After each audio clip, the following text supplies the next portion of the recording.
Washington is on the move, and this time the target is Caracas. Reconnaissance aircraft are circling over Colombia, and US military bases have entered a full first strike posture. Trump wants war. But what American war rooms fail to realize is that Maduro is already one step ahead. Venezuela is no longer the fragile state the Pentagon imagines. It has been transformed into a giant battlefield of traps, a network of death zones waiting for the first US soldier to set foot in the south. Heavy weapons have emerged from hiding. Covert drills have morphed into real offensive deployments, and entire fronts are ready to snapshot. Will Trump dare step into this swamp, or will the land swallow his forces whole before they even reach the capital? In this episode, we reveal the 5 deadliest Venezuelan weapons Trump fears most. Weapons that could turn any American invasion into a bloodier, more version of the Ukrainian quagmire. Watch till the end. The first US convoy to enter won't finish the road. That's not a figure of speech, it's a full-fire plan waiting to be executed. When American troops began moving deeper into Venezuela, they won't find a conventional army lined up in plain sight. They'll walk straight into a fully prepared guerrilla war zone. Ambushes, pre-rigged choke points, and fighters who know the terrain better than satellites ever could. And hiding within that environment lurks the Russian-made Conqueror's missile, a classic but lethal and-tank nightmare. Fired from lightweight launchers or armored vehicles, the Conqueror uses a semi-automatic wire-guided sackless system. The operator only needs to keep the crosshair on the target while the missile self-corrects its trajectory. It has a range of up to 4 kilometers and carries a tandem charge warhead capable of penetrating 600 millimeters of armor even after hitting reactive plating, specifically designed to bypass the explosive defenses of modern tanks. In urban terrains and mountainous regions, the Abrams' greatest weaknesses are exposed: its sides and top armor.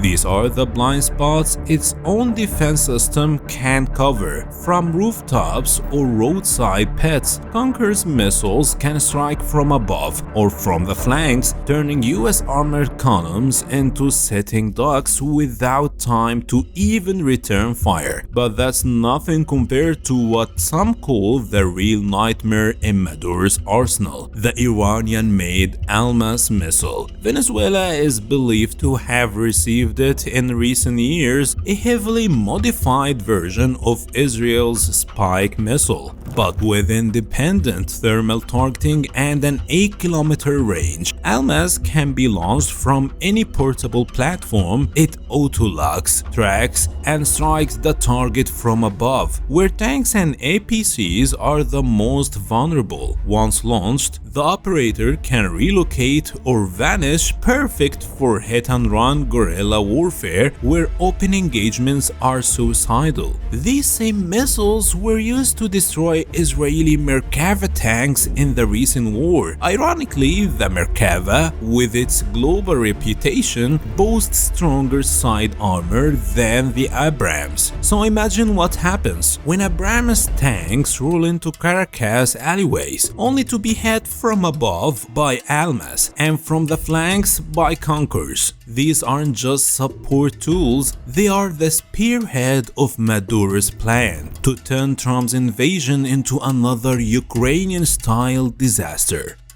The burning line ambushes.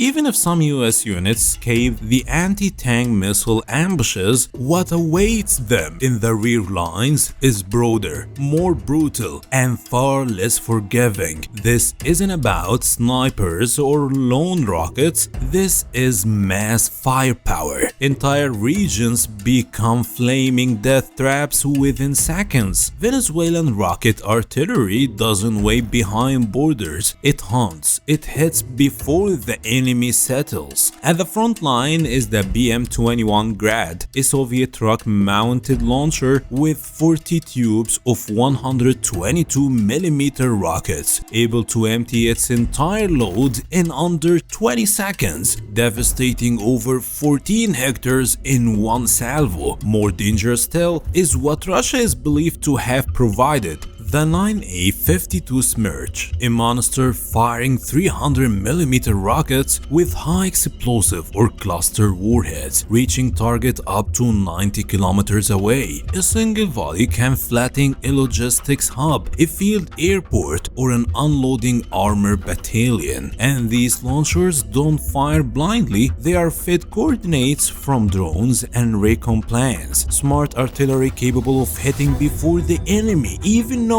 it's being targeted. Venezuelan doctrine calls this the double preventive strike. Hit American forces before they advance, then hammer their retreat paths if they try to run. This isn't rear fire support, it's scorched earth ambushes, erasing everything that moves within range, planting one truth in every enemy soldier's mind: there is no safe zone in this war.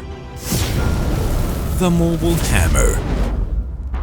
Even if US forces break through and somehow survive the ambushes and rocket barrages, what's next is not safer, just deadlier and smarter. Venezuela's self-propelled artillery doesn't sit still. It fires, moves, and strikes again, a deadly cycle known as shoot and scoot. Leading this tactic is the Russian 2S-90 Mesta S, one of the most dangerous mobile howitzers in Venezuela's inventory. It features a 152mm cannon mounted on an armored track chassis that moves across all terrains, with a range of 29 kilometers standard and up to 36 kilometers with wrap shells. Each unit can fire 6 to 8 rounds per minute, and more importantly, it's equipped with digital fire control systems linked to aerial surveillance and drones for real-time targeting. But the deadliest feature is not the shell, it's the timing. These howitzers use multiple rounds simultaneous impact, firing several shells at varying angles so they all strike the same target at the exact same moment. The result? A lightning barrage that destroys everything before the first alarm even sounds. That's why Venezuelan troops call it the mobile hammer. In the end, Venezuela isn't relying on overwhelming firepower or cutting-edge tech, but they will wage a guerrilla war, one trench at a time, with ambushes that echo the jungles of Vietnam. So will Trump really risk repeating the nightmare, or will history remember Caracas as his second Vietnam? Drop your thoughts in the comments, and don't forget to like, share and subscribe for more deep dive reports.